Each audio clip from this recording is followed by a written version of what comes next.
None of us really know. None of us really know. I know. No, I know.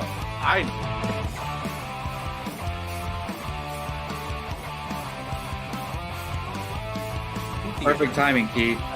Keith, what's up? Your favorite movie of all time, F9. Oh, good.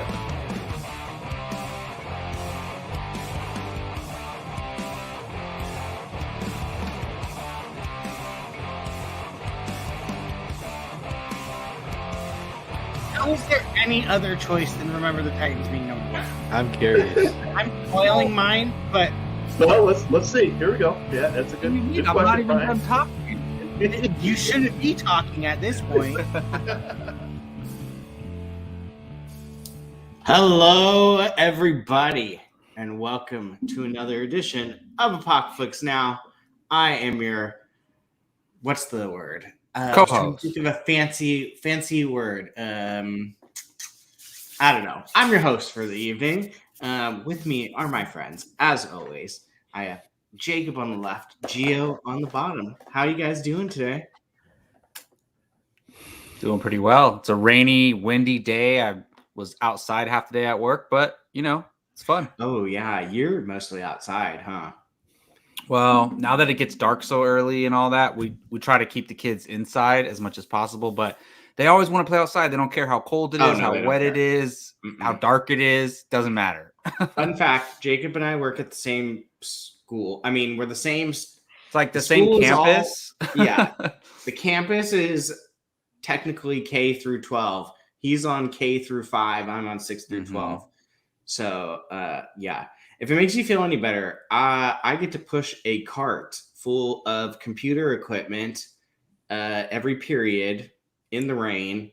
Every period. Wow. Just an umbrella. Wow. That's funny. Yeah, they didn't think that through very well. Anyways, Gio, how you doing, sir? It's been a long fucking day. But I have my gentleman's Jack and Coke. There's probably 4 shots in here. And so looks like as it. the show goes on, it's about to get very real. The filter will come off the more this drink goes down. So where's mine, Gio? Do it. You can make your own. Yes. So, yes. Hello, everyone in the chat. I am your host, Master of Ceremony. That was what I was trying to think of that would have been great. But did you see what Rachel called you? Yeah. Brian is the Hogwarts Express trolley witch. Perfect. You can on the trolley. But Master of Ceremony, I like that. Yes. That was what I was trying to think of when I couldn't think of the word host. But yeah, we are here to talk about all things movies, mostly Eternals, but a little bit of Disney Plus and what we expect from that happening on Friday. But as always, we have the movie watching challenge. Roll it, Mr. Bartley. Oh, I am. He's terrible. in charge of the clips tonight. So Keith was challenged last week by Gio to watch Mud, a movie I've never heard of, but that's not surprising.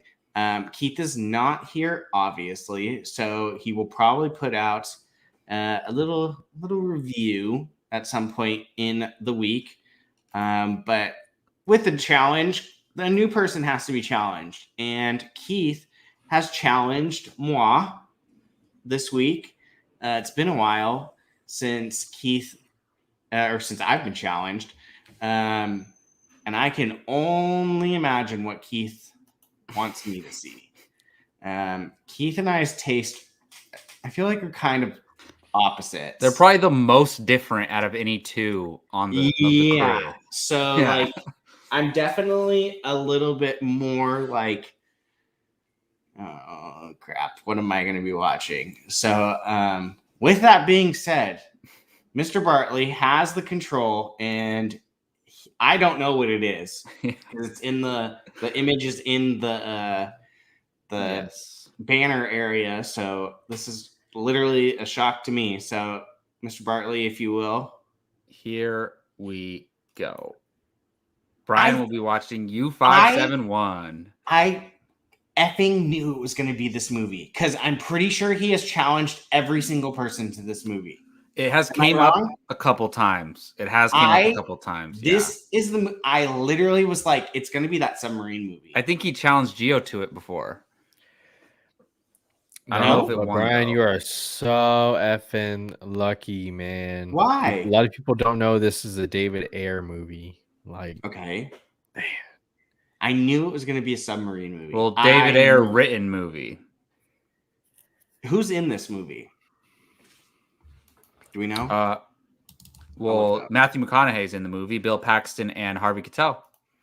So it's a Matthew McConaughey movie, Mud, to another movie. I apologize, Gio. Is there a secret thing that like David Ayer secretly directed this? Because I'm unaware of that. If you're rolling your eyes at me, you know what?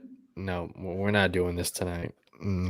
Says doing what? No, I honestly don't know. Jonathan Mostow directed it. Like, but the very first being facetious at all. The very first name is John Bon Jovi, as credited. So, oh my God! If you're gonna say Banner, then just come in here, sir. Oh, that's the wrong one. There we go. So yeah. I guess Bon Jovi's in this, Matthew McConaughey, Bill Paxton, Harvey Keitel, and some other people. It's a World War II. Yeah, I knew it was going to be a submarine movie. I just knew it. I knew. Isn't there another one that he challenged?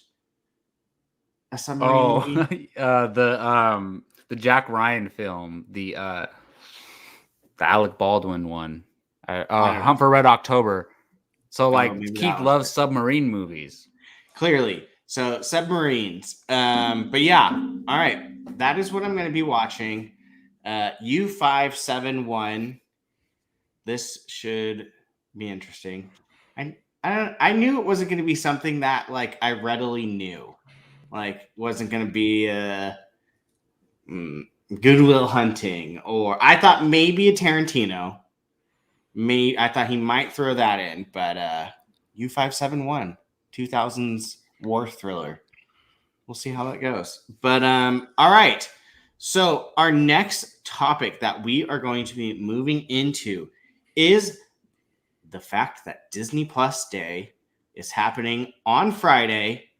We already know a bunch of stuff is going to be released, dropped, shown, previewed, whatever you want to call it. And we're just going to talk about a little bit what we think we can expect to see, what we want to see, all that stuff.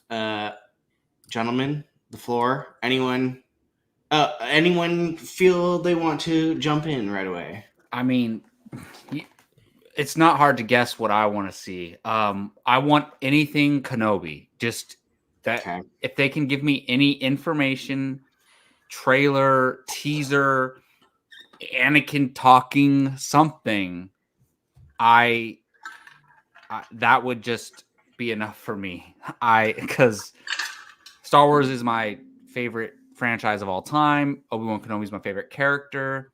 I love the prequels, and Hayden Christensen is coming back. So anything I can get from, even if it's like a 30-second tease or something, or like a plot or anything, I'm down for. So the man. I mean, there's other things I'm looking forward to, but that's my number one.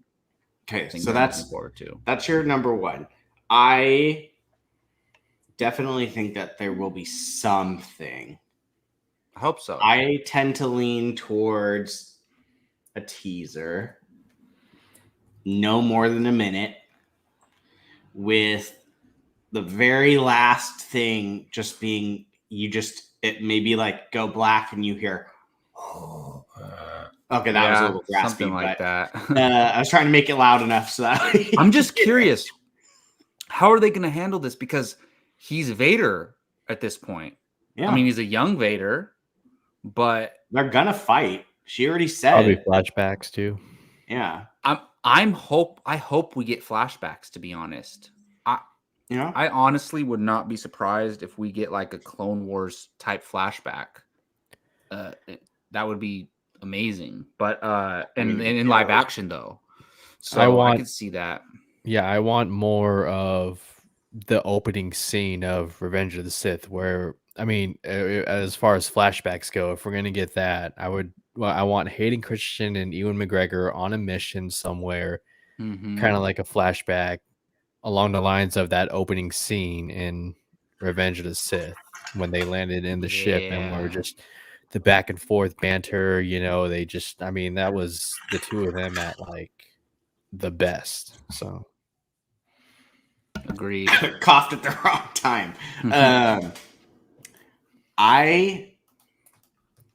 I feel like you're not gonna see much.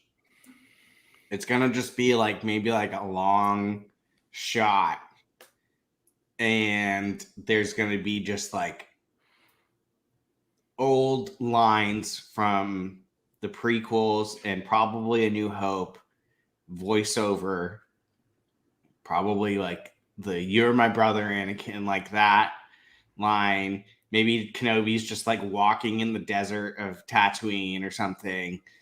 And then just like cut to the very end, you just hear Darth Vader's breathing. I think it's going to be very minimal, but it's going to send people like him ape shit. Like he's going to lose his mind. And I can't wait. I'm all for it. Because this has been a long time coming. For us, I mean, I felt like after we saw Revenge of the Sith 16 years ago. Yeah. Like it was pretty quickly like we heard like we want Kenobi, like we want a Kenobi movie. Da, da, da, da, da. And it's actually finally happening. So people are going to lose their mind. I've never heard anybody say a negative thing about Ewan McGregor in the prequels. No one, like perfect. Even people who hate the prequels, they say he's probably the most consistent and best performer in all three. Yeah. Ewan McGregor for the Obi-Wan Kenobi character is like Michael Fassbender to the Eric Lencher Magneto. It's like it's a recasting, but it fits so goddamn good. That's a great comparison, actually, because we all love Alec Guinness in the OG trilogy, but Ewan McGregor is right up there. They're both Obi-Wan. Yeah. Side note, we won't be live for when it drops because your boys got jobs. Are you taking the day off? I'm off on Fridays. Oh, well, I don't know. Ask Jake. Well, there we go. We'll get Geo live viewing just Geo Disney Plus. I'll be drinking throughout the day. I mean, I know Jake was going to try to do some stuff that day, and I could maybe do mornings, but we'll see. We don't know the schedule, right? So we'll have to figure it out. No, there's no schedule released. If they would have just done it Thursday on the holiday when I have no... Hey, tying back into me and Brian working at the same school, we're off Thursday, so we could have done it. Right? We could have done it. Yeah. Let's have a 4-day week and be a Thursday. The kids are for sure going to show up. Have you seen Friday. Dune yet? We're going on Thursday if you haven't. I haven't. Right, we're going Thursday. Oh my god, we're going. Let's go. So can I go for the Disney Plus? Yeah, I was literally just about to say, Gio, what are you? Okay, so when I think Disney Plus, let's break this down. We got Marvel, we got Lucasfilm, we got Pixar / Disney. As far just to stay on Lucasfilm, we're probably gonna get some more footage of Andor. I hope we get Ben Mendelsohn as what's his name? God damn it, Krennic, and Forrest Whitaker as the extremist. What's his name? Saw Gerrera. That was a rumor. I hope they are both in Andor. I'm pretty sure they are.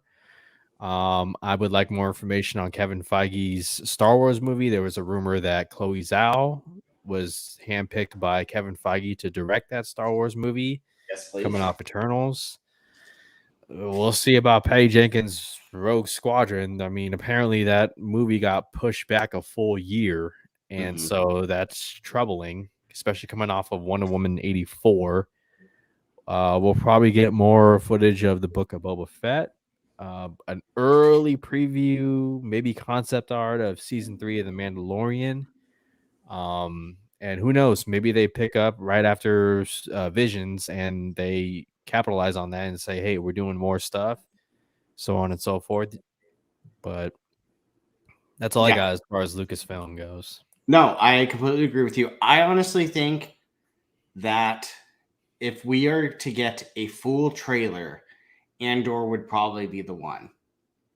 They showed quite a bit of behind the scenes last year. That makes sense. I think that one might be. I think you'll get a Andor trailer, a Kenobi teaser, and maybe a little bit more about what the heck is going to happen in that Ahsoka show. Maybe a little bit more of a backstory. And I feel like maybe you will get your Feige announcement, like, this movie's happening. We're shooting for this time period. Oh, we're going to get a lot of Kevin Feige on Disney Plus Day. He's going to be there with his effing hands in his pocket with his hat and be like, coming to you in 2023. Hey, I want one of those. I want one of those Marvel Studios hats, though. Where can you get one of those? Those are you have to work on set. Oh my god! I'll bring them coffee. I don't care. I just want one of the hats. I will put money on the fact that the one he's wearing is a No Way Home because that's the next release. Hawkeye is technically next. Yeah, we'll see. There we go, John. It might be a little too early for Thrawn's casting. It also might be anticlimactic because I think it's just going to be the voice actor. It probably will. Lars Mikkelsen. Yeah, and honestly, that's who it should be. Yeah, it makes sense. So I think that's pretty for all of us. That's a pretty good guess on Lucasfilm. I think Rogue Squadron is going to be quiet. You're not going to hear very much. Oh my god! Yeah. I think it's going to focus on. You'll see Andor, a little bit of Kenobi, maybe a little tease. Like I said, maybe like one shot of him walking in the sand and then some voiceovers. Is there any video games that's coming out? I don't think. Star Wars video. They wouldn't announce it on Disney Plus Day though. Oh, that's right. Well, I'm glad Gio brought up the Kevin Feige Star Wars film because I think people forget about that. To be honest, and I mean, you still have Taika's too. Taika's making one, and I don't care what people think about Eternals. Chloe Zhao is an amazing director, and if they announce her directing his Star Wars film, I'd be happy with that. And I'm going to remind you guys every time this comes up, but the writer of the Star Wars, Kevin Feige Star Wars film, is Michael Waldron, the writer of Loki, Peter Dinklage's brother. Don't forget that. That's pretty cool. Yeah. I mean, he's badass. That's not something I'm worried about in the slightest. So Lucasfilm, Pixar, I don't know. I mean, the Buzz Lightyear trailer Lightyear trailer was the biggest. They'll probably maybe drop another Encanto trailer. That might just be Disney though. That's not Pixar. Or Disney, but Pixar, it's Disney Plus. Yeah. I don't know really of anything. I know there was. I'm looking at Disney Plus release dates, and it says Lizzie McGuire reboot canceled. Was it canceled? No, they canceled that a long time ago. I'm sorry, Jake. I know Jake is a big Lizzie McGuire fan. Yes. I'm sorry, Jake. What? I wonder why. That's interesting. I want to know more about, for myself, the Moana Disney Plus series that they're doing. That for me, because my 2-year-old niece, I'm watching Moana like 3 times a week, and I love it. Moana's amazing. The music, Moana music over Frozen music all day. In my opinion, Frozen music's good too, though. Oh, what's that Disney? Never mind. That's Disney Plus. I'm sorry, Disney Plus. Never mind. I mean, it's Disney Plus. We are talking. Disney I was thinking about Gal Gadot as Evil Queen, and I'm like, the Snow White movie. Yeah, that's a good. That's still Disney though. I mean, it's Disney Plus Day, but you're gonna get Disney stuff. Her playing the Evil Queen from Snow White. You'll probably get an announcement on that. That's a good bet. Marvel's clearly gonna have something. Here's what I want. Oh, sorry. Wait, go ahead. You go. and I have a feeling you and I are going to be on the same page. I want teaser or trailer from Moon Knight. Mm-hmm. Yes. I have a feeling you're going to get a trailer for Miss Marvel. Yes. Because that's February. That's not She-Hulk. that far away. She-Hulk, you'll probably get a little taste, a little tease. Moon Knight, you might get a little tease. What else is there? You'll probably get an update on Blade, especially because of Eternals. Yeah. I mean, yeah, you're right. I'm trying to I want confirmation of Captain America 4 with Sam Wilson, and I believe his name is Malcolm Lee, who ran The Falcon and the Winter Soldier, and he'll be writing Captain America 4. Yes, I Gio, you want sent me that an interview confirmation. with him, and that dude is awesome. He is for real. But also, we got to remember, isn't it just Disney Plus stuff, right? It's not It's not theatrical releases, right? Is what they'll be talking about. If it's probably, I think we're getting a little talk bit about ahead everything. of ourselves. Last Because time they D23 is still a thing, right? Unless they're replacing it with Disney. Yeah, with but Disney with Plus. pandemic, you never really Sorry, know. Chuck. My bad. Malcolm Young. Who's Malcolm Lee? I don't know. Mm, So yeah, I'm sure you'll get stuff that is. I have a feeling it'll just be a hodgepodge of all Disney. It doesn't matter if it's going to be on Disney Plus. I want some Well, Secret because they'll all be Wars. on Disney Plus, right? Oh, sorry, Eventually. Secret Invasion. Secret Invasion. Oh, that's right. Yes. I have a feeling you won't get much, but you'll get the cast, like the full official. This is who's in it. They've been filming for almost a month. Yeah. I mean, I don't think you'll get really anything from If Spider-Man. Matt Reeves can give us a trailer with only 20% footage, that's all I'm saying. Yeah. I don't think you'll really get anything. It doesn't make any sense for them to advertise Spider-Man other than just like a quick little shebang. Do we think any new Marvel shows will be announced? I mean, this would be the time to do it, right? I mean, they have so much. The rumor announced that hasn't came out yet. So. They just rumored to cast Werewolf by Night. Yes. So that's not what I was thinking about. That. I'm thinking about, you remember that report about Ryan Coogler and a Wakandan series? Oh, yeah. Yeah. That and something with the Dora Milaje. I don't care what. Okoye. You got to give us something with it. I mean, because every time they showed up in Falcon and the Winter Soldier, it was just pure badassery. They're like the Amazons at DC, for the most part. But man, give us anytime they show up, like shit's going down. A show, something. I want to know more about that. Because that was a big deal. Like Ryan Coogler signed like a deal. Well, like they're doing a Wakanda deal. series, right? Yeah. Mm-hmm. Which is basically probably going to be a Dora Milaje series. That's fine with me. Is it the holiday special, Guardians of the Galaxy? Yeah, they're doing that. Oh, yeah. That's next year, though. So maybe we'll get more information about that. Oh, you'll probably get a little love-in for Volume 3 since it just started filming. I think we're going to get mostly stuff that's coming out in 2022 on Disney Plus. Like, I think that's what the majority of what we're going to get. Yeah. Oh, yeah. That's a very good one, Gio. You'll probably get the second half of What If. I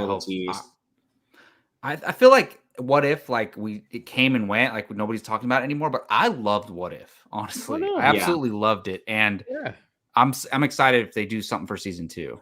Like on Disney Plus Day for sure. Well, definitely give why it kind of came and went is because I mean, and it's not Marvel's fault. Again, this is a result of the pandemic, but you're getting so much stuff within a short window. Oh yeah. Because everything was pushed, right? So I mean, it makes sense. Hawkeye comes out next week, right? Or 2 weeks. 20 days. That's crazy.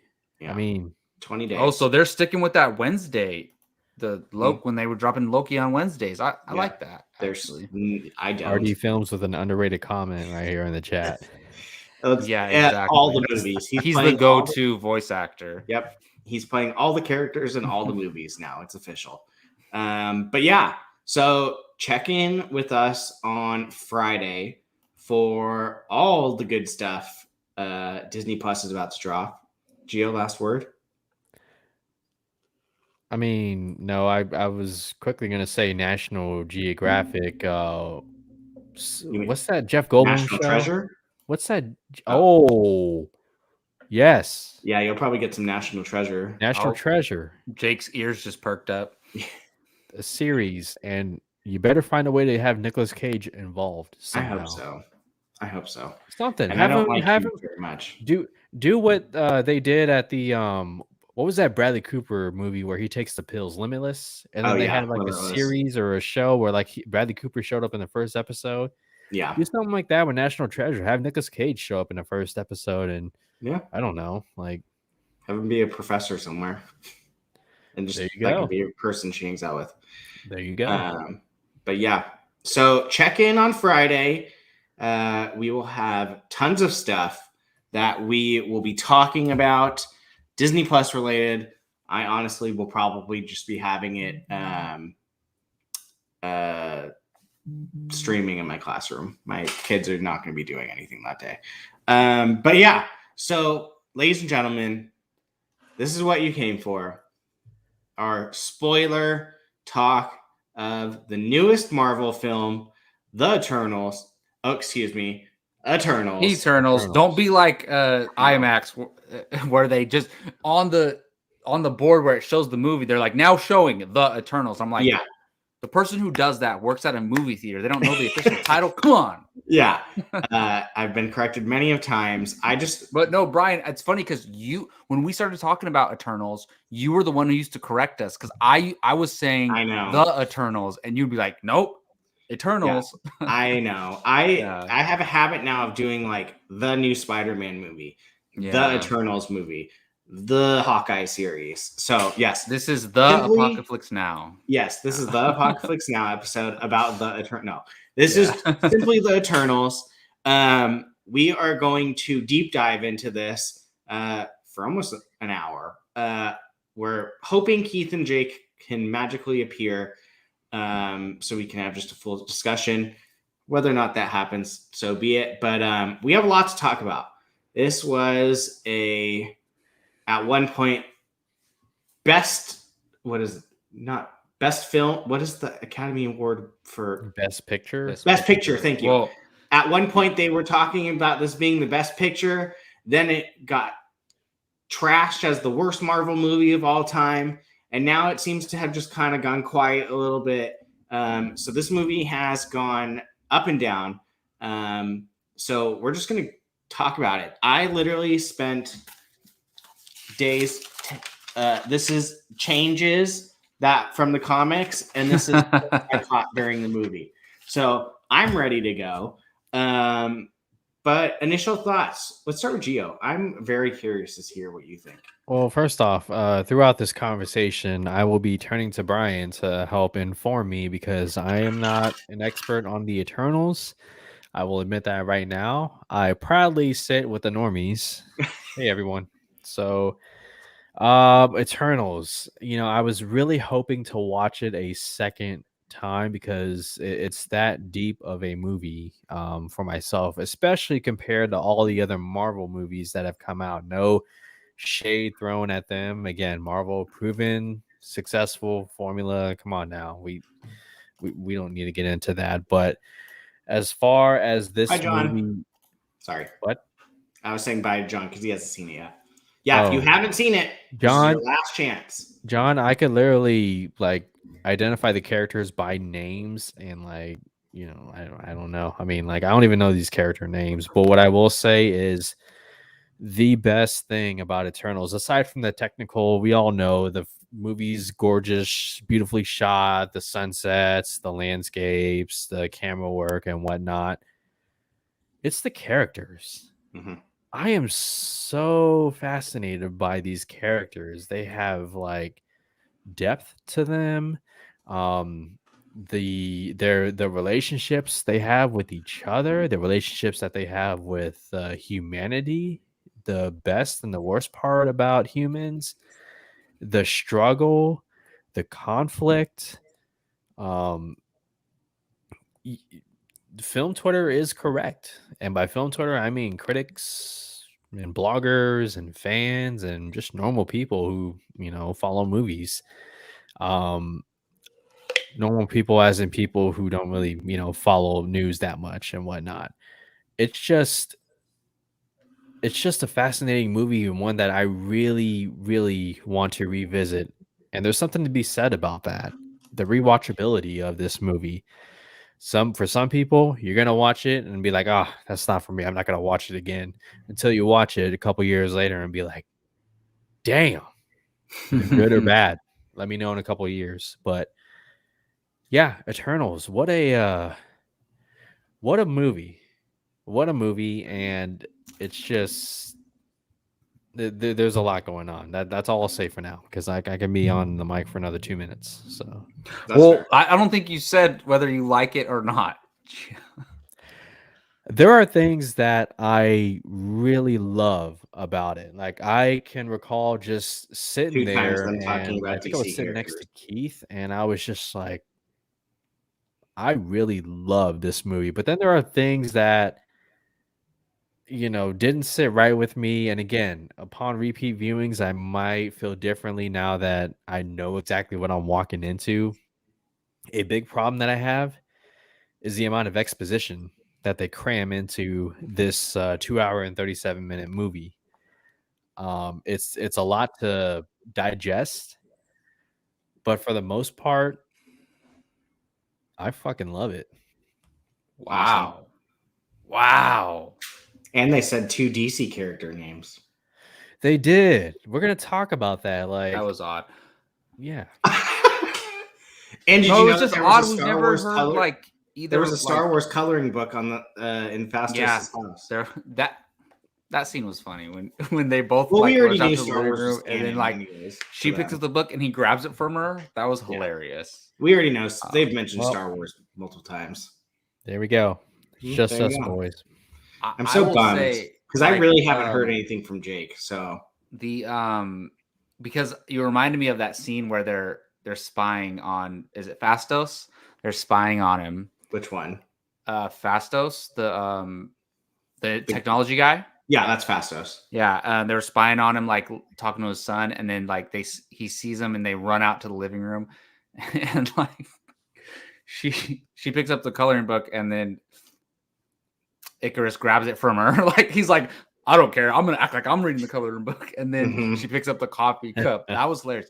And what I will say is, I know some people have a problem with the humor in the MCU, which I never understood because I just like it's not like look they've stuck to their identity from the first Iron Man. They've had this kind of sarcastic, dry type of humor, and they've stuck with that tone throughout the whole entire MCU. And every movie has its own different version of it. But the weird thing is, and I did not expect this from this movie, I liked the humor in this movie. Mm-hmm. Like when we were watching it, I was sitting next to Keith and Gio. I laughed a lot, to be honest. Yeah. And I was not expecting that from Eternals. And that's just like that's just scratching the surface on how I feel about it. But I really like the humor, to be honest. Yeah, I agree. Kingo's filmer, his little camera guy, God. anytime he did anything, I was like busting up laughing. Well, since you brought it up, Brian, Kingo is my favorite character in this whole entire movie. Really? So look, I'm a big fan of Kumail Nanjiani. I really like him a lot. I love The Big Sick, which he wrote and starred in. Amazing. You had me watch. Yeah. And then also there's a Twilight Zone episode that he stars in, like the new Twilight Zone with the one that Jordan Peele produces. And Kumail Nanjiani stars in it. And it's like, that episode is crazy, and just he's more than just a comedian. He's a really good entertainer, and he was what I was looking forward to the most. And I was just like, I love the whole Bollywood stuff and how he pretends to be like he's his great grandpa and his grandpa and his father and I love how all he that shoots stuff. out Yeah, of his hands. and honestly, the way they do it, like even back in when they first show up on Earth, he shoots it like a gun, and guns didn't exist. Yeah. Like, so did Fastos design guns based on how Probably. Kingo shoots? Well, whatever. Anyways, Kingo comedy, amazing, and then his action when he loads up the power and then he blows off the head of the what are the creatures called? The Deviant. Deviants. That was amazing. And I'm sure we'll talk more about Kingo, but just want to say he's my favorite part. Well, here's your first of my list for changes. Kingo in the comics is actually a Japanese samurai. So that they completely changed that character. Wow. So that is completely, they cast him and changed the character to be like him, which worked perfectly because Kingo was hilarious. And his little cameraman sidekick was cracking me up any single time he came on. And his humor was like not outlandish. It was funny and like simple. Like, how have you been? Like you said, the Bollywood actor, picture of his great grandfather, just like it's genius. The generational. It wasn't, yeah, because he kept saying like, "Oh, I've made this sequel 19 times." And then you're like, "How is he doing that?" And then you find out, "Oh, here's the picture." So, yeah, that was one of the changes that for me worked for the better because I mean he's the samurai. So I'm guessing his powers are nothing like they are in the comics, right? Actually, no. He's a fighter. So I mean, you can kind of classify Eternals in like almost like 3 categories where you have like your non-fighter brains. You have your straight up fighters, and then you have your like healer / like magic like sprite, how she can like manipulate. Okay, so yeah, so Kingo, but he doesn't actually like generate energy out of his hands and like shoot stuff, right? I believe he channeled it into his samurai blade, and so that's what his thing is. Either way, I love what they did with him. I think I want to be careful here, but they're having him play an Indian character in the movie, right? And yeah, so because Nanjiani is Pakistani, but I think they had him play an Indian character. But either way, like whatever they did with that story, like if it didn't have that element of comedy when they show up to his Bollywood set and all that. The movie would have felt like okay, some people are arguing that the movie's slow at times, it's boring. I don't agree with that. I don't either. But without him, I think he added a bolt of energy to the movie that it needed. So thought he was great. Yeah. I think the biggest thing for me coming out of this is I fell in love with the characters, every single one of them. Now, did I love the character like cheering for them? No, because some of them are a-holes. But you were still invested in them, just like I was invested with Joffrey in Game of Thrones. Like I was invested in hating him, but that was because the character was so good. So there were certain people for that. For me, it was Sprite. Sprite annoyed the hell out of me. That's another change. Sprite's a boy in the comics, which I mean doesn't really make that much of a difference. Was never in love with Icarus. That was the whole thing. Did not love that. That was probably the thing I liked. That was odd. The thing I liked the least was probably her being in love with Icarus and never being able to. It just felt awkward to me.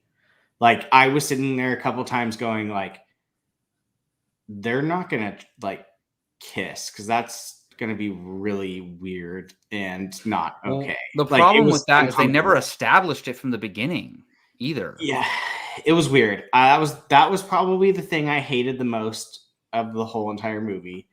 Yeah, was probably that because it was just weird. I felt it was unnecessary. It's I would have been fine with just that's her best friend. Like that would have been easier for me. Like she looks up to him, wants to be a leader, not in love. That was the only negative that I really did not like. Well, since we're talking about Icarus, my like moment of what the hell are they talking about? And this plays into like I like this movie a lot, but it is definitely middle of the pack MCU for me. It's not top tier, it's not bottom tier either. It's middle of the pack for me. But like when they start, you know, throughout the movie, right?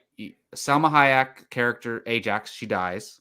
They chose Siri, or what's her name? Cersei as the leader, right? So Ajax, I guess Ajax gets to choose from death who she wants to take over. So there's that whole thing. Cersei becomes the leader, right? Which is cool. Like she's the lead of the film, question mark. And then like they don't establish anything prior to this to hint towards this. Then all of a sudden, Kingo, a couple other of the characters are like, hey, boss, talking to Icarus. Hey, you're our leader, man. You're the most powerful. Lead us. Make the decision. I'm like, wait a minute. Where did this come from? Like, they never, ever, I get it. He's the strongest eternal, right? Or whatever, arguably. But, like, they should have started from the beginning, like, in the flashbacks, like that. If Ajax wasn't the leader, they would turn to Icarus and not follow Cersei. They never established anything like that. So out of nowhere, and I get it, they want to follow, and they're also using this kind of as a metaphor, like they want to follow the male white leader or whatever, right? And that Cersei's not good enough to be the leader or something, and how some of the Eternals feel that way. But it came out of nowhere. I was like, what? Yeah. And that bothered me, to be honest. Yeah. I think it was very much with Icarus, them assuming him the leader, because he kind of made the decisions for them and obviously seems to have been the most powerful to where they've kind of like almost fell in line underneath him. So yeah, it's funny because that whole thing was a very big change from the Did that bother you guys at all? Like in that scene when they like started calling him boss and stuff? Like it's not that they did that. It's just that it came out of nowhere. I kind of get where they went because of how it ended.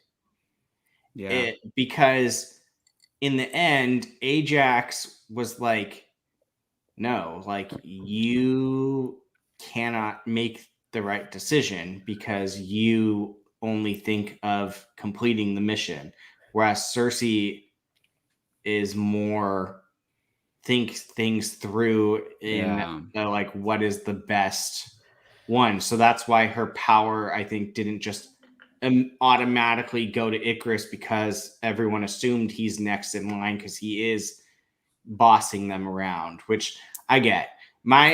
Well, Ajax knew that Icarus wanted to follow through with their original mission. Yeah. And that's why she says, I can see you're true to our mission. I could feel it in you. Yeah. And that's probably why she didn't choose him as the leader. Yeah.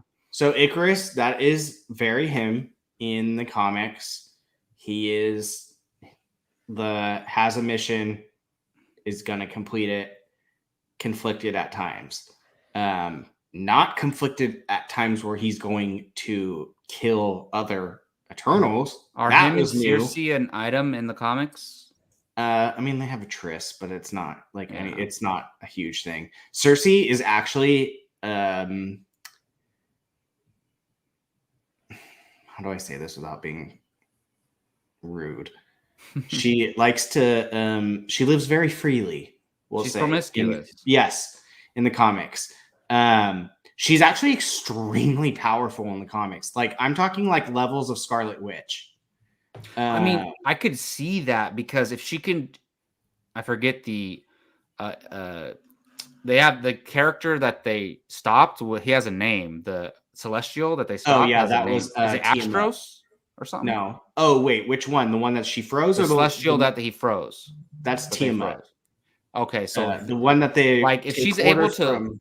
to turn a Celestial into stone, first of all, she's arguably the most powerful Eternal because Icarus probably couldn't have defeated him. They did like, use well the Unimind. Oh, they all yeah. That's The Unimind without her, without her she couldn't do it. They couldn't do it.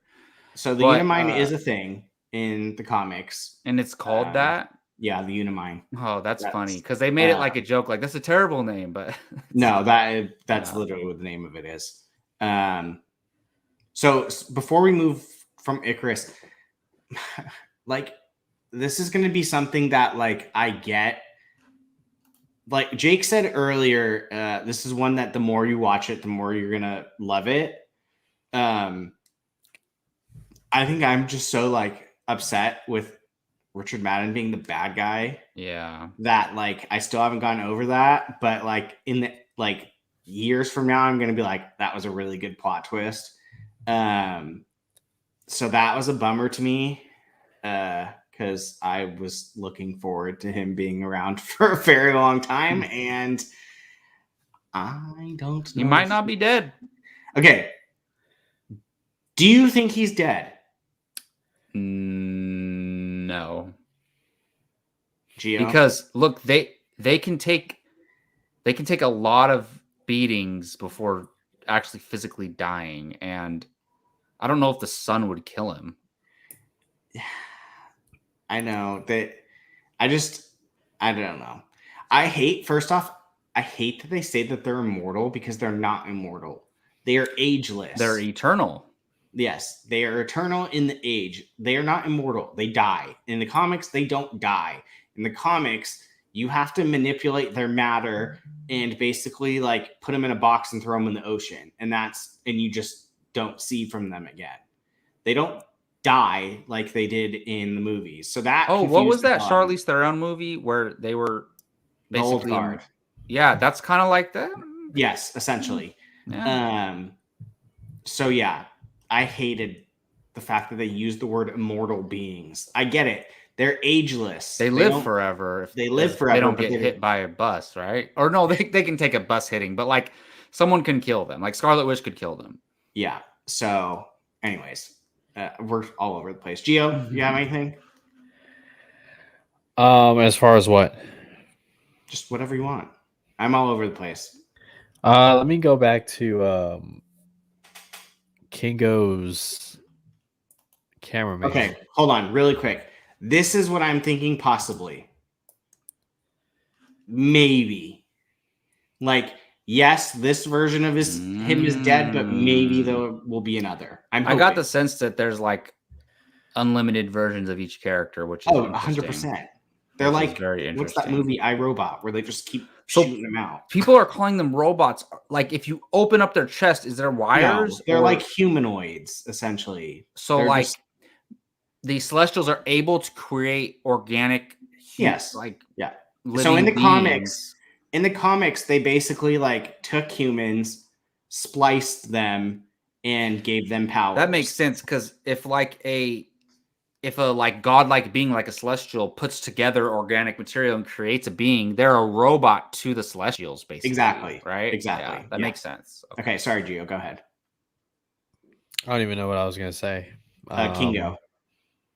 Oh, the thing with this cameraman got old after a while. Really?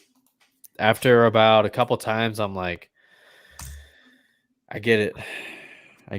He's there. He has a camera. It kind of took away. Again, Marvel just takes away from the stakes, takes away from the tension.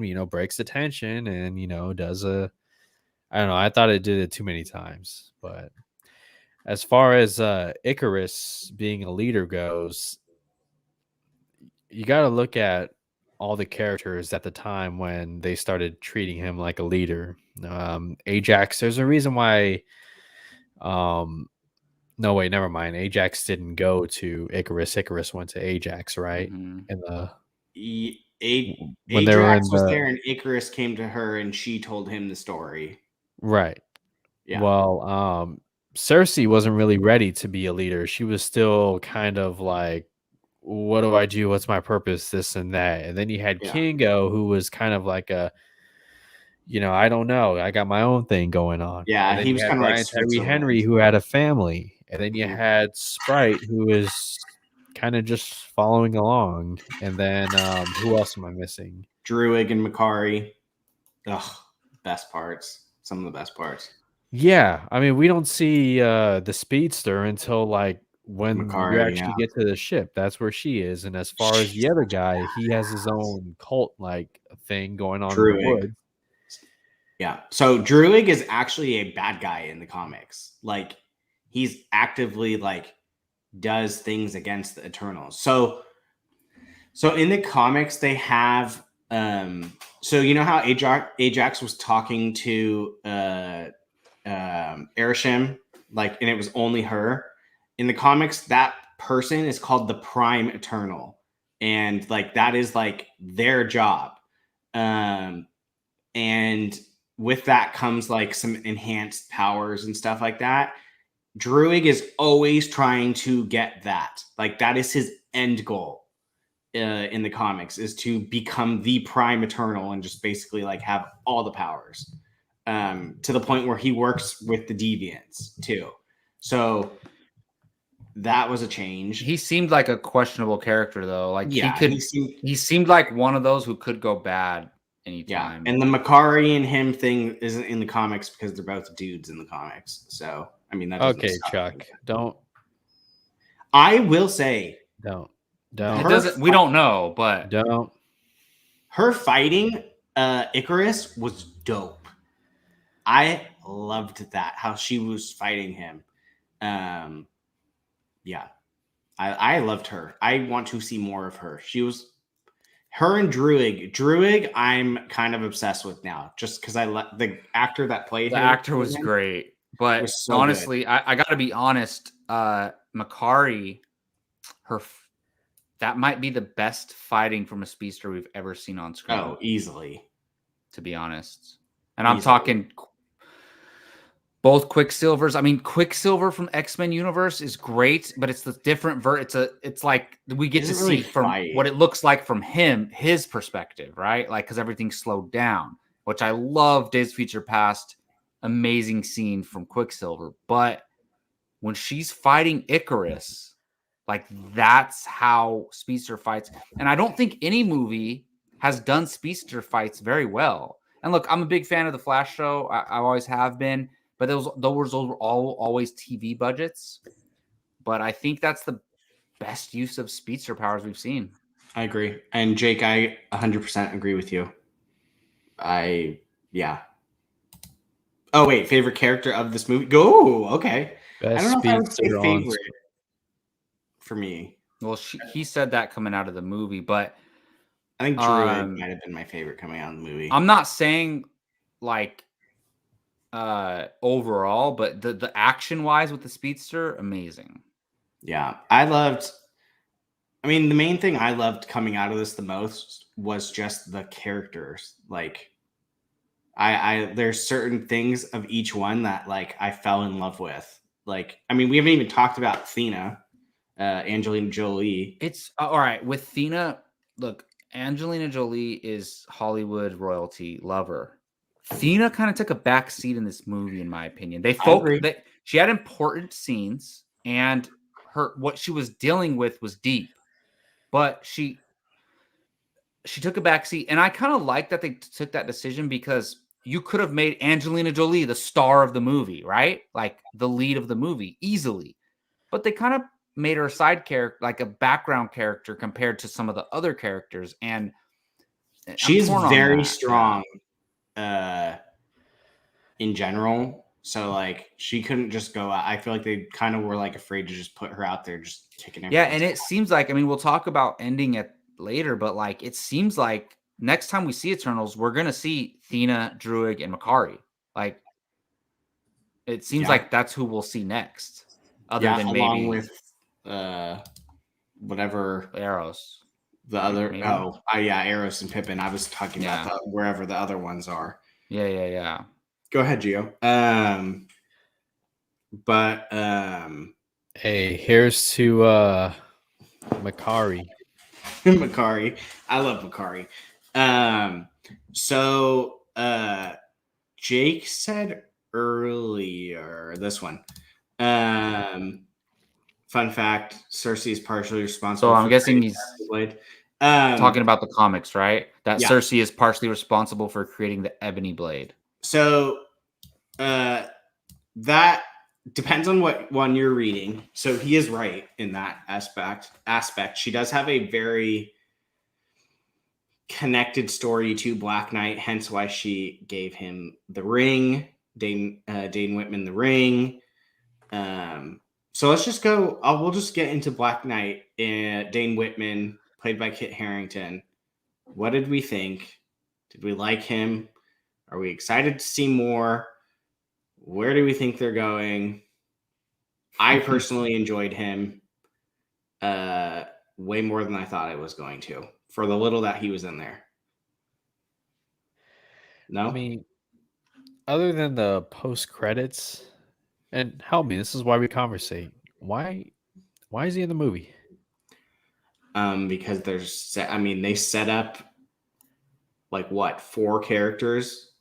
They set up him, they set up Blade, they set up Eros and Pip.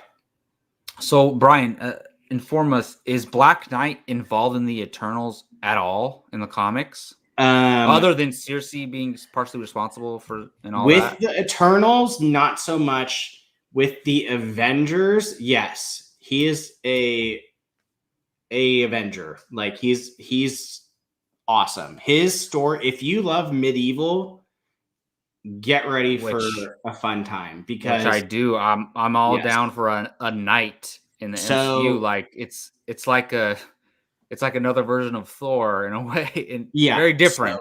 Very different, but which, funnily enough, Kingo mentioned he hung out with Thor and wasn't returning. But essentially, what I'm asking is obviously. So what is his deal? Cersei is an Eternal, right? Like you couldn't. Yes. He is not an Eternal introduce Cersei without the Eternals, right? He is a normal person with a complicated history. So his family legacy goes all the way back to basically Camelot, and King Arthur and all that. King Arthur, and Jake, we already hit that. That's what started this one, this conversation. So to what Jake is saying, there are different versions of it. The version I read, so Jake had said Cersei helped with the blade. Mm-hmm. The one that I read, how it is a meteor fell to the earth, and the wizard Merlin took the meteor and created the ebony blade, which then was given to his ancestor, and this ebony blade has this power. Now, the ebony blade is not the best weapon you want to have. It is essentially basically you have to pay a price to use it, right? Yes. So it's kind of cursed in a way, if you want to use that word. Well, they established that in the post-credit scene. Yeah. To use me is to warrant. What does it say, to warrant death or something? I don't know. Yeah. So it essentially the blade drives the user crazy. That makes them basically like bloodlusty, where they essentially just like they have this immense power. They're basically invulnerable. So you have to like control it, and that makes sense. That's probably why Blade is like, you sure you're ready for that? Yeah. And so the more you use it, the more you do bad with it, the stronger the blade gets. The more you do good with it, the less power you have, the duller. Okay. Well, we don't know if that's how they're going to do it in the MCU, but that's the history of it, right? Yeah, so the blade essentially like is duller and not as strong the more you do good with it. So it's like an ebb and flow where you have to constantly like you can't step too far into doing this because you're gonna So so like obviously like this. after the blade movie prefers you to do bad, essentially.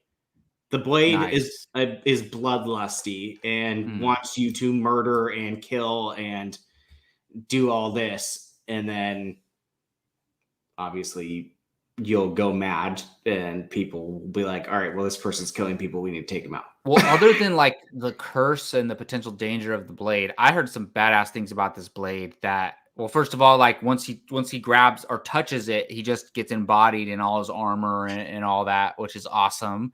But also that, like Mjolnir, he can summon it from anywhere, even across time. Like if let's say he time traveled somewhere, got in a fight, went to a different, and then like left the blade there, and he goes back to his original universe or timeline. He like in the comics, he can summon it from there. Which that's crazy. And that I can't wait to see that. And well, as far as Dane Whitman goes, yes, they could have made this movie without him, without that character at all. They absolutely could have. He Eternals didn't need Dane Whitman. Dane Whitman needed Eternals. And I mean that by they used Eternals to introduce the character and prop him up, and now we know the character. But as far as look in this movie, Kit Harington's just playing a normal guy who's dating Cersei, right? As just for lack of a better way of explaining it. And he did a great job. He was charming. He was funny. He just seemed like a easygoing guy. And as far as him playing just a Dane Whitman professor, I liked him. But I understand, like, you could have made this movie without him for sure. Yeah, I completely get it too. Chris said he's basically the side piece. Yeah, so I mean, it's going to be very interesting to see how this goes. Little Easter egg, if you didn't catch, at one point Cersei says like when she thinks like Arishem is going to destroy the world and stuff, she's like, "Go make it right with your uncle so and so." In the comics, his uncle had the blade, but did bad things with it and was a criminal. I forgot about. Okay, so I heard about the uncle thing after I saw the movie, and I forgot that scene where she says like, you might want to go like make up with your uncle, like because she was warning him that the world's going to end, basically. Yeah, so that was a little fun side piece. Well, Keith is here, so we're going to let Keith in, hear what he has to think. Hi, Keith. Hey. What's up? What's happening? What's up, guys? Just talking a little Eternals. We need your thoughts, man. What'd you think? It's all right. It's all right. No, it's all right. Okay. I'm just. I know people like hate when people say just it's okay, but it's okay. There's a lot of stuff in it.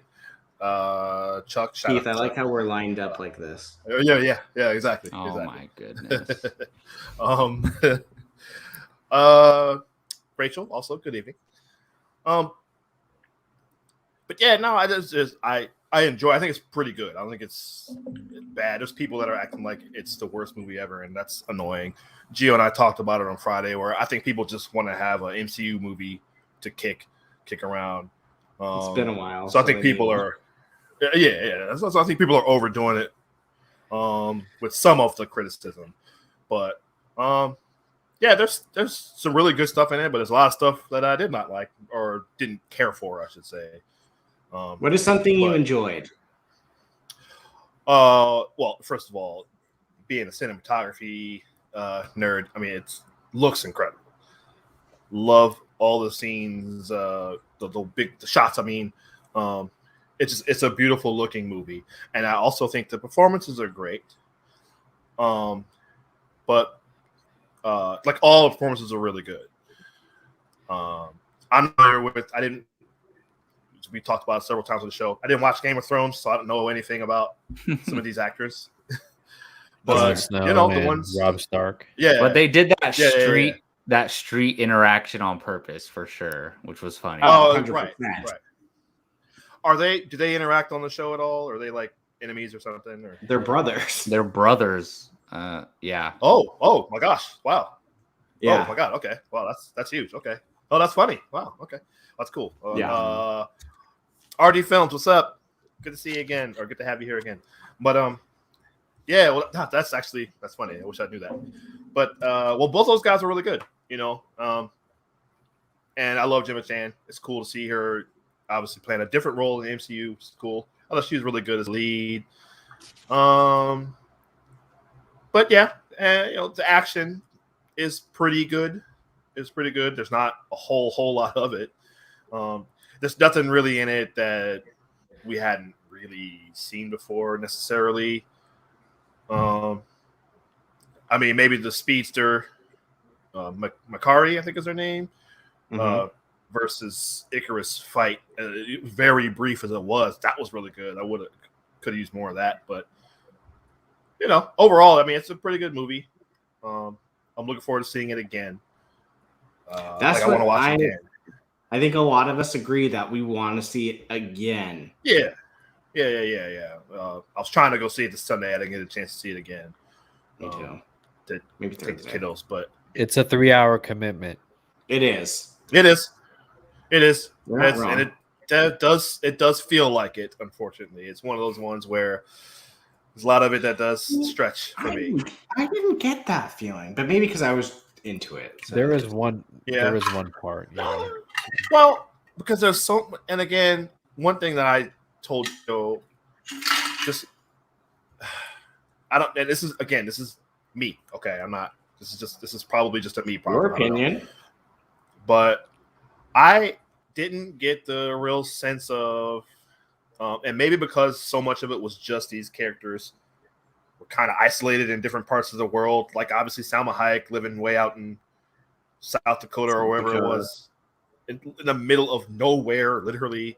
And then the one guy and Angelina Jolie were in like a desert or forest or whatever that was. Oh, in the I middle forgot of about nowhere. that guy. Okay, so Gilgamesh in the comics gets exiled. Gilgamesh. So I think that might have been like a little bit of that. Gilgamesh was great character, by the way. Well, I thought so. Yeah, yeah, exactly. I really enjoyed him. What little of him we got. But I felt like everyone was exiled because it just felt like a lot of it was them going around gathering up the team, and they're all living just alone somewhere in the world. So the threat of the world's going to be destroyed, like I didn't really feel that as much as I did, say, in the first Avengers movie, where like, oh my God, it's an alien invasion in the middle of New York. This is terrible. And the thing is about that is they contained that to just that one neighborhood in New York, in Manhattan. But it felt like, oh man, the whole world is going to be destroyed here. Or in this one, even though the world was literally going to be destroyed. But I don't know. Just for me, I didn't get that. I kind of have a problem with a giant celestial just sticking out of the middle of the earth, and we're just going to leave it there and just be like, yes, fine. I'm pretty sure, like at The one point they celestials? showed like an atmosphere shot, and it was it was like its head was sticking sticking out of out. the clouds with the finger Right. up in the clouds, and it's like, is that just Right. going to stay there? Yeah, Stay like there, I yeah, thought maybe it was exactly. going to like crumble and fall into the ocean, but no, we're Wouldn't just gonna that leave it. alone have destroyed the Earth? I know. Well, yeah, We don't know. The We're not Celestials science. plan. We're not The scientists. Celestials plan was dumb. They had a dumb plan, and it took me like I thought about it. I was kind of rereading But they've done it like hundreds of times, millions of times. That they were in. It's a dumb someone plan. was in the Earth. badly. That's a badly written plan. That was not a good idea, and I'm just because if they were, first of all, why did they tell? Why did the big one, the big god one, what's his name? Arishem. What's his name? Arishem. Arishem. That's right. The big Yeah. red. Big crash. Why did he tell them? Like, if you're asking these beings you've created to live amongst these people and teach them and guide them, get to know them, learn their languages, and they all got emotionally attached. Why would you tell them that you're going to destroy them? You know why? Because the Big Why? Red wasn't expecting planet Earth to be so awesome. Yeah. Well, bad plan. But like, don't tell Tony Stark. tell them your plan. Great plan.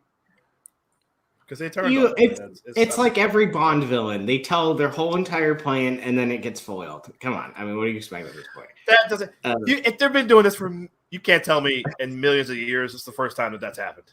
Like they didn't get attached to the people they were living with, and say, no, actually, I don't want to just destroy these people. We actually want them to live. I thought that's a bad plan. Yeah, that's fair. A little fun fact for you Northern California folk. The Celestial that came out of the Earth in the comics, that one came out in San Francisco, and just like it was in the mountain, which is literally, if the comic was real, it would have came out and destroyed my house. That's how close I was to where it was. So it was kind of funny for me hearing that name and being like, that's the one that would have destroyed my house. I love the scale of the Celestials, just like these ginormous overarching things. They look cool. I definitely am starting to lean to think that they are going to make Galactus a Celestial. It seems like, well, you know what? Because Ego is a Celestial, which yes. And if you're telling me that they put them inside planets for them to grow, I mean, I'm curious, why did he just turn into the planet? And I don't know. Who knows? Another thing with the Celestials, they're older. They predate the 6 singularities of the Infinity Stones in Arishem. So he's older than, he's like the top tier Celestial. Yeah. So and they're bad guys. Remember in Guardians of the Galaxy,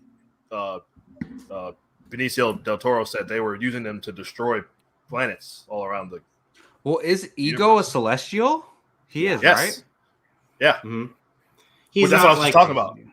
He's not like an original Celestial. He's not like one of the creators, but I'm assuming he's just one of the ones that. But he said, didn't he say that he was there? Like he said he was just. I can't. Maybe I'm wrong. I haven't watched the movie in a while, but I thought he said he was there at the beginning. I don't know. Maybe I don't know. It's not It's a big deal. Hello. So I think, unless you guys brought it up in the couple minutes that I was gone, I think one thing that people aren't talking about is that, like, even though the movie made it clear, the Eternals literally like created humanity for what it is today. Like everything that happened on Earth, all like was influenced by the Eternals. Like Phastos fast-tracked our technology. They all like basically created. Cried over the atomic bomb. That killed me. They created what all of our societies became, basically. Keith, that was so good. Like everything in our entire world, in the MCU world, like what people became, like literally to what our houses look like, to the phones we use, was because of the Eternals. In some way, interesting. So I'm glad you say that, because they're like, don't interfere. Okay, let me just, because they were told not to interfere. Like that's right at the beginning. Well, why didn't you help out with Thanos? They know Thanos. I was thinking about, like, I wish there had been a scene. And it's just, if I was writing it, this is what it's not whatever. But like I wish there was like a scene from, I don't know, 1,000, 15, 2,000 years ago in the past where they fought Thanos at some point, and they would have kind of showed. So that my issue. Go ahead. You and I might have the same issue. Finish what you're saying. Okay. Well, no, my issue with them not interfering with Thanos and what he was doing all over the universe is, doesn't that affect their plan to reproduce Celestials? Okay, exactly. That's a good point. Yes. If they need a certain amount of thing, like they need the population to be flourishing in a certain amount of, and I'm wondering this. I'm like, wait a minute, going around the galaxy wiping out all these people. Did Thanos secretly know about that? Like, okay, and because what he was doing would stop the Celestials from destroying every planet. Here is crazy. There is my biggest annoyance before and now still after the movie is, and I get they're probably going to tell the story, is Thanos' storyline with the Eternals does not make sense to me in any aspect from looking at it from the comic book side or the movie side now, because in the comics, he is Eros' brother, which they did in the end of the movie. Okay. And this is right. Yes. Yes. So they are related. Okay. In the comics, he is a deviant. Okay. Essentially, he's a deviant because he is not your normal good-looking person like Eros would be. Right. Okay. They did not say Thanos is a deviant. The deviants in this comic or in this movie seem to just be monsters. They're not. I apologize for the who can evolve, I guess. They are just monsters. In the comics, they are just ugly Eternals. That's it. They're just deformed Eternals. Okay? So if it doesn't make any sense to me. If they are related, if Eros is related to Thanos, he is either an Eternal or a deviant. Well, Thanos explains he had a deformity in Infinity War. Yes, but here's the thing. If they are related, they should be able to get involved. That is my problem, because the Eternals are created. They might have created his father because in Endgame or Infinity War, he says son of Alars. Okay? So he was birthed, essentially. This whole thing doesn't make sense to me. And listen, Infinity War, yeah. Feige, I'm sure, has it literally laid out right now. Like, he's just gonna tell the story. He's probably watching and laughing at us. Yeah, but to me right now, it does not make sense, because in my mind, we cannot interfere if he is not in the eternal deviant relationship. Well, you just said that Eros is his brother. Now, I'm kind of going to be disappointed if they just go like, "Oh, he's adopted." Like I'm going to be like, well, to me, from an objective mathematical point of view, it doesn't make sense, because if Thanos eliminates half of life on every single planet, he's slowing down the Celestials' plan to grow and destroy every planet, right? Yeah, so, wait, was Thanos doing the right thing? If they need the population to get to a certain point, well, and I'm not even, that's even prior to the snap. He's just going around, before he even gets the stones, he's traveling from he's like assassinating half the planet. Yeah. Because he did it to Gamora's planet. I almost wish they had a way to say somehow Thanos knew about the Celestials' plan and that's why he was doing it. That would be more compelling, to be honest. If the Celestials somehow are fine with what Thanos did, then that kind of makes a little bit more sense. Does it make sense to me right now? No. And to John, if Thanos is a deviant of Titan and the Eternals fight deviants, then they should have been able to stop him. Yeah. And they literally asked, why didn't you help with Thanos in the movie? We can't get involved. So that is interesting. Yeah. I'm still very confused on that. That was the one. And maybe that's why this movie will get better with time, because as the MCU goes on, they might explain some of this stuff. I'm sure there will be things. And I've thought about that too. I'm sorry, Brian, but I've definitely thought about that as well.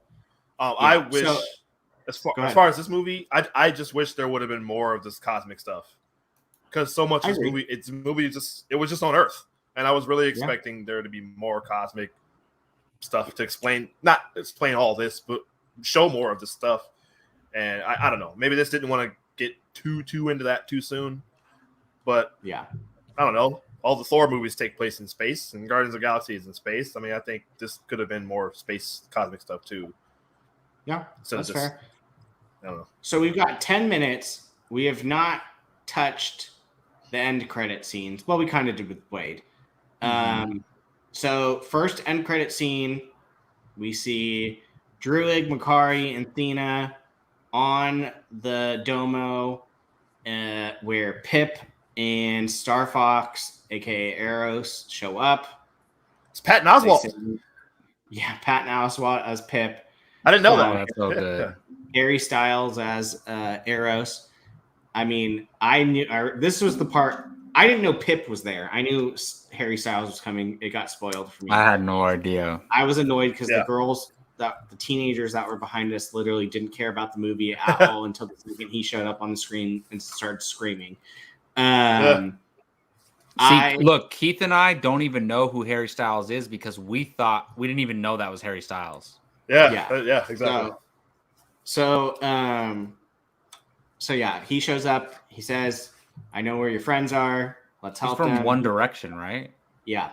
Okay. He has one of the little gold circles, which technically makes him a Prime Eternal because that's what that is. Maybe he is from whatever planet he was assigned to. I think he might be a Prime Eternal of Titan, which that would make sense, right? That would make sense. So, which is I'm feeling at some point we're gonna revisit, and a movie is gonna take place on Titan, maybe Eternals too. But Pip is basically just like a drunken, like troll type thing. Troll, I don't know. Essentially, yeah. And that has powers. Star Fox is essentially supposed to be like, if you're going in Greek mythology, he's like the love god, essentially. He's supposed to be like everyone falls in love with him. He's just like Lothario. Yeah, exactly. Yeah. In fact, he gets in trouble a lot because of that. Like in the comics, like every time you see him, he's just like in a bed full of people. Is he good? Yes. Yes. He's good. He's just kind of a douchebag. He shows up like he's like he shows up full of himself, right? Yes. Yeah. Wait, Keith, is that the comic you lent me? Yes. Yeah. Oh, I must have read it. I mean, I did read it. I read the whole thing. And Thanos like takes his mouth away. Or just makes his mouth. Oh, yep. I remember that. Yeah. So, I mean, we're gonna. I thought that to his brother. That's harsh. Yeah. I thought when they showed Pip, I got super excited because see in this book here, he's hanging out with Adam Warlock. I thought for sure he is constantly around Adam Warlock. Yeah, and that's who I thought was coming. Man, before it was the MCU, like they got a lot of explaining to do because like, how could they let Thanos do all this? Like, not just the Eternals, but Eros, all these people who maybe could have stepped in and did something. We don't know, but yeah. And Pip's power is teleporting, so there's that. Okay, it's nothing to. We talked mostly about that he's connected to Thanos.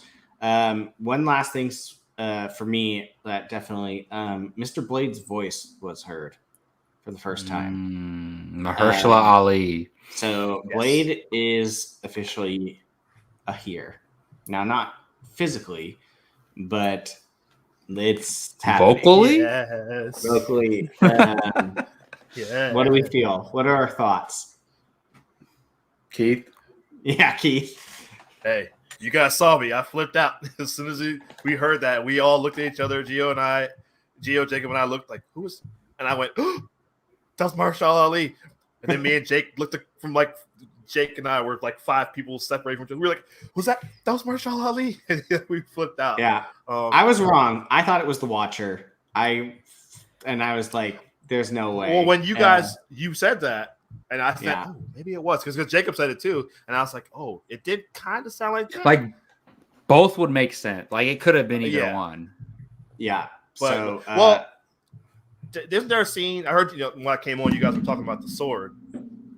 Mm-hmm. What I was questioning whether or not that was Excalibur. No, that's the ebony blade. That's Black Knight's main weapon. So didn't someone asked Angelina Jolie about that earlier in the movie? Yeah. So Sprite, right? When Sprite, they have talked about Excalibur. Sprite was not holding but Excalibur.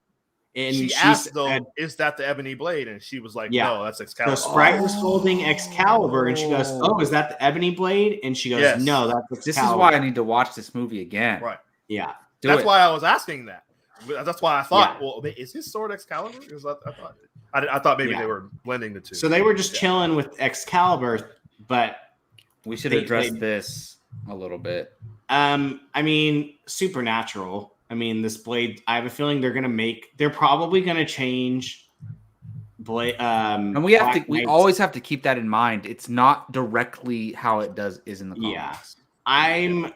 I have a feeling what they'll do is they will probably bring in Merlin as a wizard who helps create the ebony blade, which will be some type, because the ebony blade's dark magic. It's not a good thing. So with the coming of Blade, Moon Knight, vampires, werewolves, all that, they're probably going to make that all in the same realm. For that, by the way. So like witches, wizards, like that whole like fantasy realm, they're going to probably tie in together. I'm sure he's going to be fighting demons and stuff, and that's why Blade was there, probably of all people. So, fun fact also, in Makari's, when they first meet Makari and she's chilling like this, one of the statues is Khonshu, which is the god that basically screws with Moon Knight. So, yeah, again, more spirit realm type. And I think that kind of also ties in with like Scarlet Witch and all that stuff too. Like probably witches and wizards and stuff like that. Aren't we getting a series with what's her name from Agatha? Yeah, Agatha Harkness series. That's crazy.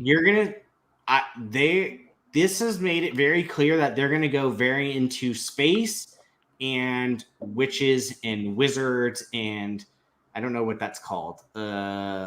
I guess like fairy magic and supernatural. Supernatural is the best way to explain it. Yeah. Which look, that's doing something different in the MCU, which and it's all there in the comics. So like it's perfect, I think. Yeah. Like to bring in something new. Really quick, Chuck, I don't want to veer off too far into this, but Chuck is asking, will they bring in Captain Britain before the X-Men? I was actually I don't think that they're gonna bring Captain Britain in. Well, I know what some people would say is just make Captain Carter Captain Britain. I think that's probably what they're gonna do. But Jake's not gonna complain about I was thinking about. I'm not sure that we'll see X-Men the way that we've seen them. I don't know. I don't know that we'll see them anytime soon, to be honest. But I don't know. We'll see characters, but I don't know if they're going to be like. I don't know. Not yet. Not like in the near future. Yeah. Like I think we're going to get full-fledged X-Men eventually. You'll get them like middle of phase 5, probably end of phase 5, because you're still in phase 4. You're in the heart of phase 4 right now. Yeah. So, yeah. Because I think phase 4 all the way into the end of next year. I promise you guys, they are going to do Avengers versus X-Men. 100% in some capacity. Sure. They'll just make them look like it's going to be different though. Like it's not going to be Fox universe versus MCU. It's not going to be like it is in the comics. They'll do their own thing. Yeah, it'll be awesome. But yeah. Ladies and gentlemen, I'm down for a MCU Hercules. By the way, give me that. Yes. Okay. 100%. You will 100% be getting a lot more Greek mythology because you have Zeus coming in Thor, played by Russell Crowe, right? Russell Crowe. Yeah. Really? Yeah. So, yeah. I mean, we're definitely getting Hercules. Yeah, at some point you're going to get Hercules. Athena in the comics is technically the daughter of Zeus. Well, technically Zurus, who is essentially Zeus, which rules the Eternals. Yeah, expect Greek mythology. Greek mythology, witches, wizards, spirit, crazy Halloween type crap, and cosmic. Expect those three things to be coming. Zac Efron as Hercules. Give me it. Oh my god! I thought you were going to say Ray Montgomery. But yeah, ladies and gentlemen, we could go on and on and on about Eternals, and just the amount of stuff that this movie opened up. But for now, that is going to do it for us. Let's just go around. Where can they find you, Mr. Bartley? Let's go with you first. Yeah, so got a couple things going on. If you play fantasy football or watch the NFL at all, you can check me out on First Round Fantasy on YouTube. Got a little YouTube channel there where we talk fantasy football. Also, we don't have a thumbnail loaded up for this, Brian. I don't think so. But on the Bartley and Barnes YouTube channel, I just started doing Dexter New Blood reviews. So I'm going to be doing every Monday at 10 a.m. I'm going to be reviewing the new episodes of Dexter New Blood for the next 10 weeks. Well, including this week, 10 weeks in a row. So come check it out if you're a Dexter fan. And Keith, you can tell them about maybe something else we got going on that channel this week. Yes. Thank you, Mr. Bartley. Bartley and Barnes, new episode of the Bartley and Barnes show is coming this Friday. Let's say 8 p.m. Pacific. 8:30? 8:30? 8:30 ish, somewhere around Friday night. Yeah, we're gonna be on. We're gonna be talking. We're gonna recap. October. And here we go, Star Drew. There you go, Star Drew. Star Drew. Yes, we will be there. Hey, look, we're gonna talk. We're gonna talk Halloween Kills. We're gonna talk more Eternals. We're gonna talk Last Night in Soho. And I'm missing one movie. What else came out? Dune. Dune. Dune. Yeah, there we go. Dune. Yes. But yeah, anything check else us out there, and then I don't know, the next episode of Fandom United. Gio and I just did a episode last Friday. We talked a little bit about Eternals and a few other cool. We did a holiday movie, not holiday movie, but the movies coming up for us this year. We talked about and kind of previewed all that stuff, gave our thoughts on all that stuff. So go to Fandom United, go to Gio's channel, check that out. Those are fun. Gio, go ahead and plug your channel. Yeah. Yeah, I mean what he said. Fandom United. Fridays, that time is not set in concrete in stone, but check me out. Should just say live every Friday evening. But all of you. But yeah, Jacob, your fantasy show sucks. I lost this week. I'm sorry, man. Dude, I had the worst loss I think I've ever had. You should have started Brandon Ayuk, man. I guess. But yeah, so you can catch me if you're into movie trivia in the Schmodown. You can catch me and Jake over on A Certain Point of View. If you are into some movie trivia, if you've ever even heard of the Schmodown, you can find me and Jake there. I'll plug Jake since he's not here. You can find Jake doing his show, The Whiskey Jedi, where he drinks and talks whatever he feels like, essentially. Mostly Star Wars, but I'm sure he will be talking about Disney Plus Day coming up very soon. A little side plug for us, too. The end of this month, Marvel Rewind is going to be coming back because Hawkeye is coming back. So get ready for that. Maybe the end of this, I don't know. It might be like the first couple of days of December, end of November. So get ready for that. That is going to come back. But for Apocaflix Movies, thank you, gentlemen, for being here.